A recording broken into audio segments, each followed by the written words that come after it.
బాసర పుణ్యక్షేత్రంలో మేము ఏం చేసినా కూడా నడుస్తుంది, మమ్మల్ని ఎవరేం పీక్తారులే అని చెప్పేసి చాలామంది ఇక్కడ విర్రవిగిపోతున్నారని చెప్పేసి మనం మాట్లాడుకుంటా ఉన్నాం.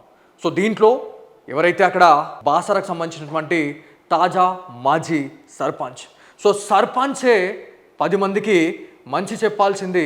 అక్కడ ఆ గోదావరిలో ఏదైతే ఆ గోదావరి నది ఆ ప్రవాహంలో ఉన్నటువంటి సరస్వతి మాత ఆ విగ్రహం కావచ్చు, దాంతోపాటు అక్కడే శివాలయం, అతి పురాతన శివాలయం, అక్కడే పక్కనే ఉన్నటువంటి హోటల్లో బహిరంగంగా బియర్ బాటిల్స్, దాంతోపాటు సిగరెట్ పీకలతో వాళ్ళు ఇక అక్కడ నానా హంగామా చేస్తున్నారు.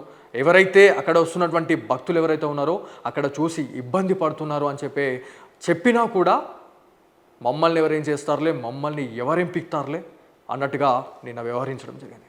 సో అక్కడ జరిగినటువంటి ఇన్సిడెంట్ పైన సిగ్నేచర్ స్టూడియోస్ ప్రశ్నించిన తర్వాత అక్కడ ఉన్నటువంటి కొంతమంది గూండా జర్నలిస్టులు ఒక తోటి జర్నలిస్ట్ పైన, దాంతోపాటు నాతో వచ్చినటువంటి కెమెరామ్యాన్ పైన వాళ్ళు దాడి చేయడం జరిగింది.